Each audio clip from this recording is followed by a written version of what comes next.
নমস্কার সবাইকে, আমার চ্যানেলে আপনাদের স্বাগত জানাই। আজকে আরেকটা নতুন রান্নার ভিডিও নিয়ে আমি চলে এসেছি আপনাদের কাছে। আমার শ্বশুরমশাই সকাল সকাল বাজার করে নিয়ে এসছেন, তাই বাজারের ঝুড়ি থেকে ঘেঁটে ঘেঁটে দেখলাম কি আছে, তা পেলাম এই গাজর চাটনি। তা দেখলাম আজকে এই গাজর দিয়েই একটা প্রিপারেশন করা যাক। তো আজকে আমি মিষ্টির প্রিপারেশন বানাবো। তার জন্য গাজরগুলো আমি স্ক্যাপার দিয়ে ছুলে নিচ্ছি। আমার আসলে বঁটিতে কাটতে অসুবিধা হয়, হাত কেটে যাওয়ার ভয় লাগে। এইটা দিয়ে খুব ইজিলি ভালোভাবে ছাড়িয়ে নেওয়া যায়, আর সবজিগুলোর ওয়েস্টও হয় খুব কম। তো এটা দিয়ে ভালোভাবে ছাড়িয়ে নিচ্ছি আমি।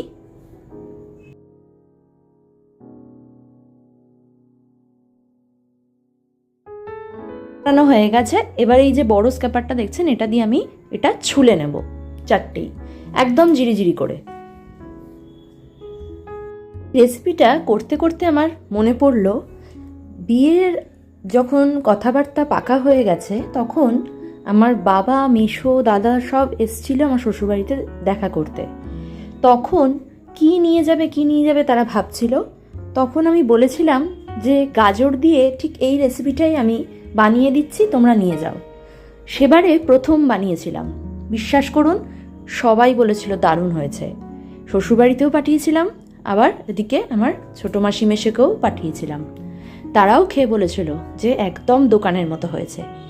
এইবার এটা সেকেন্ড টাইম বানাচ্ছি। আমার ছোলা তো হয়ে গেছে। এবার কড়া বসিয়ে আমি এখানে 5 চামচ মতন, মাঝারি চামচের 5 চামচ ঘি দিয়ে দিচ্ছি।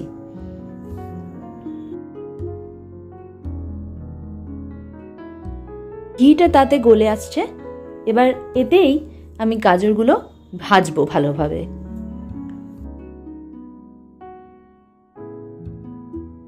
গাজরগুলো দিয়ে দিচ্ছি।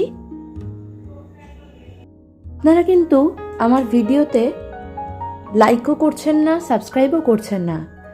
আপনাদের যদি ভালো লেগে থাকে আমার রেসিপি, তাহলে কিন্তু অবশ্যই লাইক, শেয়ার অ্যান্ড সাবস্ক্রাইব করতে ভুলবেন না। কমেন্টও করুন কেমন লাগছে। দেখবেন এই ভিডিওর ঠিক নিচেই লাইক অপশান দেওয়া রয়েছে, থাম অপশান অর্থাৎ, আর সাবস্ক্রাইবও লেখা রয়েছে, সেখানে গিয়ে ক্লিক করলেই হবে। এবার ভাজা হয়ে গেছে বলে আমি চিনি দিলাম। আমাদের বাড়িতে আবার চিনিটা খুব কমই খায় সবাই, তাই জন্য অল্প চিনি দিয়েছি। আপনারা যেরম চিনি পছন্দ করেন সেরম দেবেন। চিনি দেওয়ার পর একটু জল যাতে বেরোয় এবং তাতে যাতে গাজরটা আরও একটু সেদ্ধ হয়, তাই চাপা দিয়ে দিয়েছিলাম। আর মাঝে মধ্যে চাপা খুলে খুলে আরেকবার করে আমি এটা নেড়ে নিচ্ছিলাম। ওটা যতক্ষণ হচ্ছে ততক্ষণ আমি আরেকটা প্যান নিয়ে নিয়েছি, তাতে অল্প একটু ঘি দিয়ে আমি কাজু বাদাম আর কাঠবাদাম একটু ভেজে নেব হালকা করে।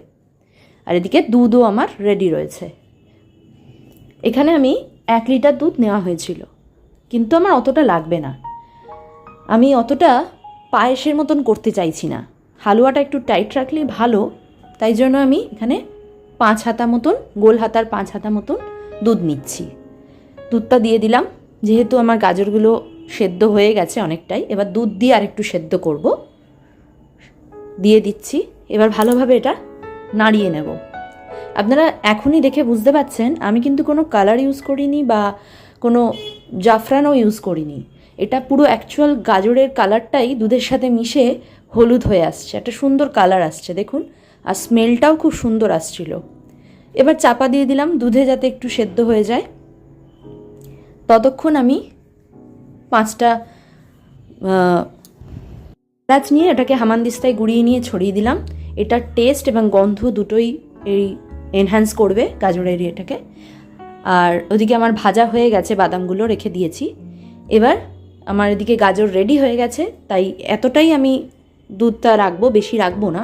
বেশি কাটকাটও করবো না, আবার বেশি ঝোলঝোলও রাখবো না। তাই জন্য আমি এই অবস্থাতেই ওপরে একটু ঘি দিয়ে বাদামগুলো দিয়ে এবার ভালোভাবে এটা নেড়ে নিচ্ছি, মিশিয়ে নিচ্ছি আসলে।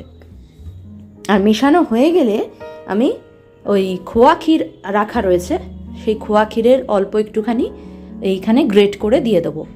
দিয়ে ভালোভাবে মাখিয়ে নেব গাজরের সাথে। নিয়ে তারপর একটা পাত্রে ঢেলে নিয়ে আমি ওপর থেকে খোয়া ক্ষীর আর কাজু বাদাম এক্সট্রা আমি সাইড করে রেখেছিলাম, সেগুলো দিয়ে একটু ডেকোরেট করে দেবো। দেখেই আপনারা বুঝতে পারবেন কতটা সুন্দর দেখতে হয়েছে, আর খেতেও ততটাই সুস্বাদু হয়েছিল। গাজরগুলো একদম সেদ্ধ হয়েছে। আমার বরের তো দারুণ লেগেছে। ও তো সহজে এগুলো খেতে চায় না, কিন্তু বানিয়ে দিয়েছিলাম, খেয়েছে। এই ছোট কৌটোটা আমার ননদের জন্য বানিয়েছি, পিস্তত ননদের জন্য।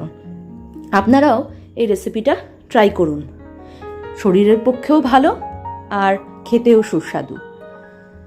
আপনারা কিন্তু আমার ভিডিওগুলো রেগুলার ফলো করুন, এরম আরও নতুন নতুন ভিডিও আমি আনতে চলেছি। দেখা হবে আপনাদের সাথে খুব শিগগিরই একটা নতুন ভিডিওয়। নমস্কার।